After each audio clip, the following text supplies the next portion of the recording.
All right, guys, 2002 Jeep Grand Cherokee 4x4 equals 16. It was brought over for an intermittent crank no start. Dies while driving, and then sometimes doesn't start, and then sometimes it does, and then sometimes it doesn't.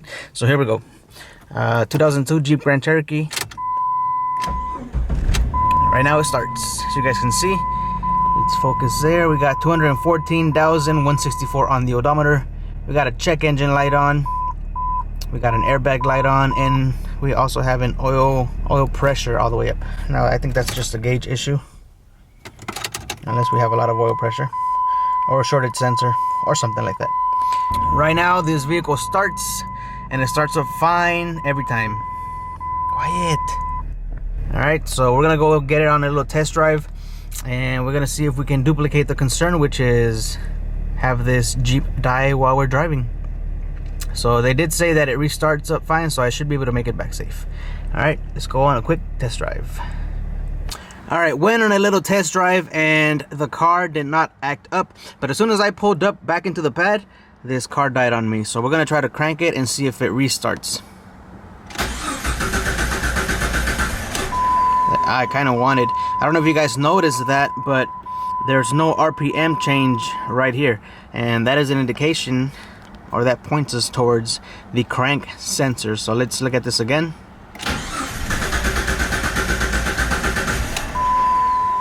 It kind of picked up right there. You saw that? Okay, do it again. There you go, and it dies again. All right, let me hook up the scanner. We're gonna look into codes, and then we're gonna see what's in here.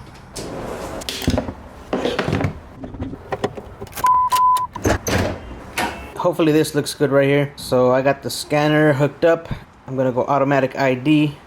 2002 Jeep Grand Cherokee Laredo 4.0. Okay, that's what we got. And we're gonna go into engine, automatic with AC, and we're gonna look at codes.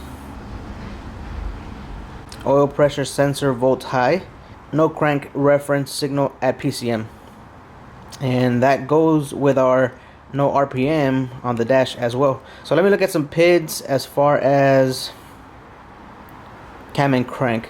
And I'm saying cam and crank because on these Jeeps or Chryslers, you want to look at both cam and crank, because one can set a code for the other. They're homies like that. Okay, so I'm gonna deselect all this, and I want to look only at, I'll look at RPM, I'll look at CKP count and CMP count. Oil pressure voltage, oil pressure PSI. Let's look at those. We'll go ahead and list those for us. And I'm gonna graph. I want to look at cam and crank. Okay, so I'm gonna go ahead and start this up or crank it, and then see what our counts look like.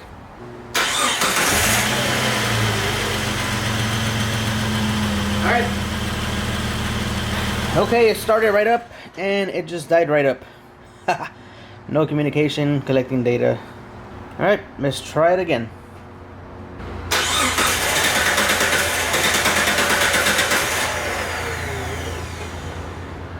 Okay, we got ourselves a no start. I just turned the key off, so we got no communication. But I think you guys saw that. But what I want to do next is hook up a scope on the crank and the cam and look at those two signals and see what we have. Alright, check it out. This is the passenger side of the engine. That right there, that connector in the middle of your screen, is a crank sensor.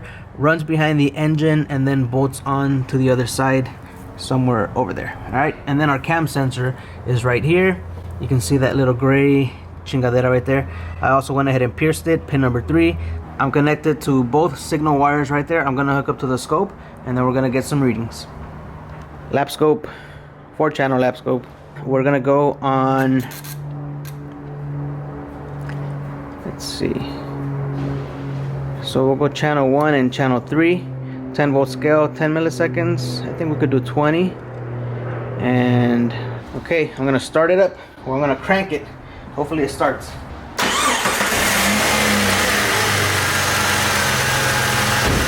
Alright, started right up. Let me make this, it looks like there's no signal, but there is. Let me make this a 50 millisecond scale so we can see both signals. So our yellow is our cam, Okay, let me show you. Let's go 200 milliseconds. There you go. All right, so we got two clean signals right there. Yellow being our cam, blue being our crank.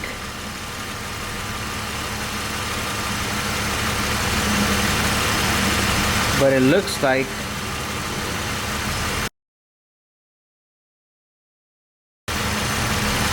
did you guys see that? Right now we're sitting at 0, but I just saw the sensor a little bit above, close to about 1 volt. Let me see if it'll do it again. A few moments later. You know what I'm actually gonna do? It's kind of cold out here. I'm gonna close the hood to give it a little more heat under the hood, and I'm gonna rev it up and put it in reverse and drive, and I'm still gonna keep you guys here just to see if I can catch anything. When you have an intermittent issue like this, you want to make it act up. So right now I'm just gonna watch it here, and I'm gonna try to get it to act up. All right, so check this out. Right now, this crank sensor is hitting only around 2 volts, and it should be grounding all the way down, and it's not doing it. Look, it's reading around the 2 volt line. The cam sensor is going all the way down to 0. Let me go ahead and stop it here. I'm gonna set some cursors, and look, let's just go right here. Cursor number 1 on the yellow one, which is our cam, is reading 0.06. Cursor number 1 on the blue one, which is our crank, it's only at 1.81. That should be grounding down to near 0 volts.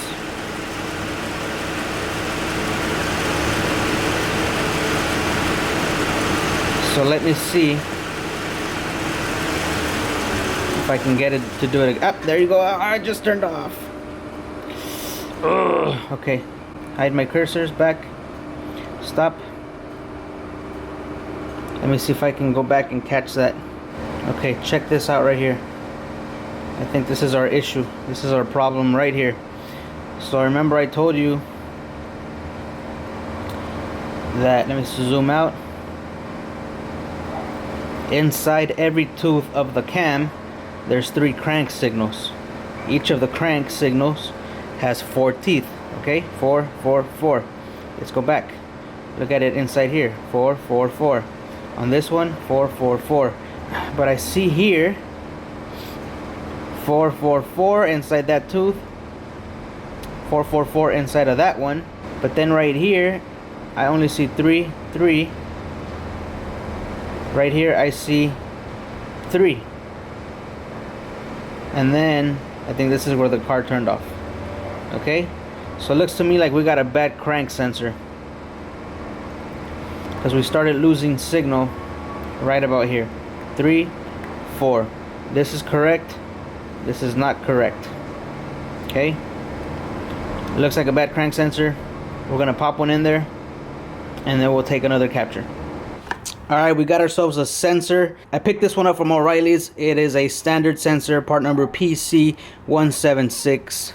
Let's open it up, check it out. Okay, so here it is. This is our crank sensor right there. Goes from this side of the engine to this side, bolts on like that.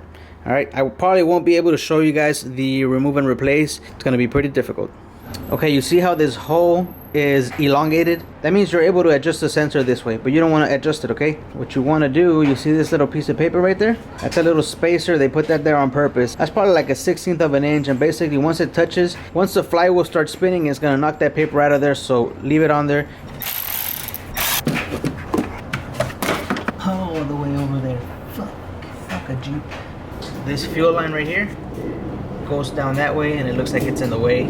So all right, so check it out. You can see the connector right there at the back on the firewall, the one sticking up. So that's a crank sensor connector that wraps that way. Okay, so you follow that harness down, and it takes you to an 11mm bolt that is facing from the back to the front of the car. Okay, so we got to go this way. I want to show you where it's at. So if we go under the Jeep and we come in here, this shifter cable, if you follow it up, that's the one that goes, and it's in front of the bolt. See that? When I pull it, took it off this little clip, and now when I pull on this cable, I'm able to see the crank bolt a little better, and I should be able to access it. See, if you can push and pull on it, so it'll give you a little bit of wiggle room to play with. I'm on the bolt. I'm on the head of the bolt with my extension. Where is it? It's over here. So I'm just gonna put a ratchet on there, and I should get it loose. Take my word for it. You can see it up there, out of focus, but it's up there. All right, so this is my little setup. Milwaukee cordless ratchet. I think this is a 9-inch extension. This is a 6-inch, but this one has a little swivel right here. Can see that little swivel head? So when I put my socket on there, it swivels a little bit, and then this swivels a little bit, so I get a good angle on there. Just put this on the bolt, give it a little, and it came right off. Now I gotta remove the sensor. Now it is gonna be pretty tight. How tight? Look at this. It's a tight fit. Get ready to get dirty. 11mm 6-inch extension, 9-inch cordless ratchet. Because if you use a regular ratchet, I was trying to use that, it's not gonna work because you have no room to turn it. So super handy. Get one of those. I'll put a link down in the description for you. All right, here we go. I got the harness right here. Will this work? I think so. Yeah, got it right here.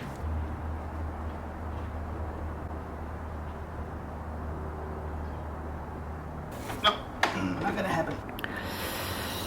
Oh!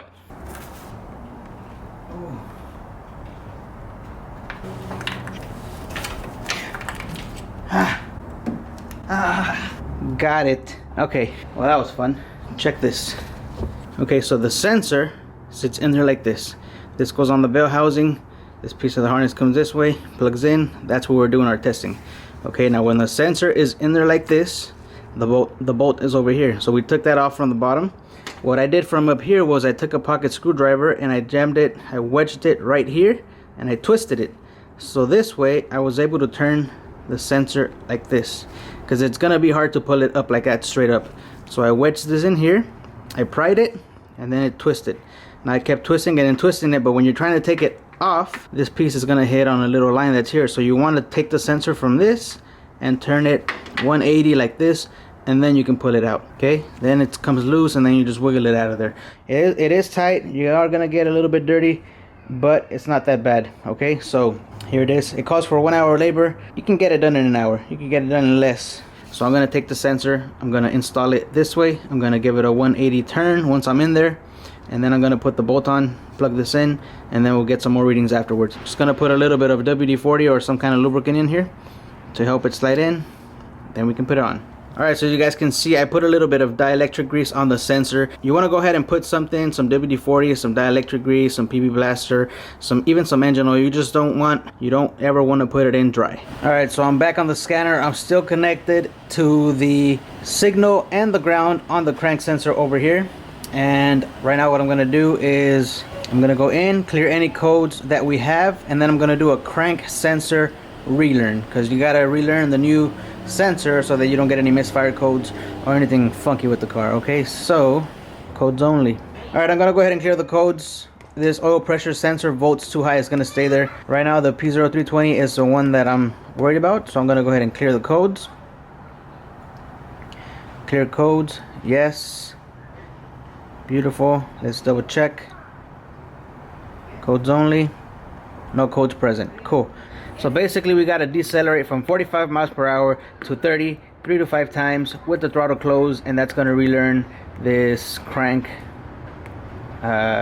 numerator chingadera. So there's no relearn button or anything like that. So let's see. Alright, so right now I'm just looking at CMP and CKP, and we're going to see if this car starts up, and then we'll go drive it and do that deceleration procedure, and we'll send this one out.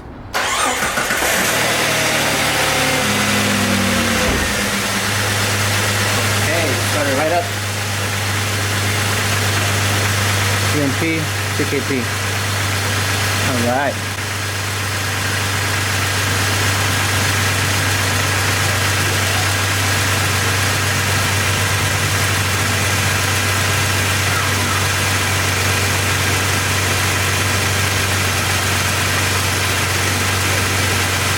Okay, we're gonna leave that there. We're also gonna go back on the scope and we're gonna go to the ground and signal.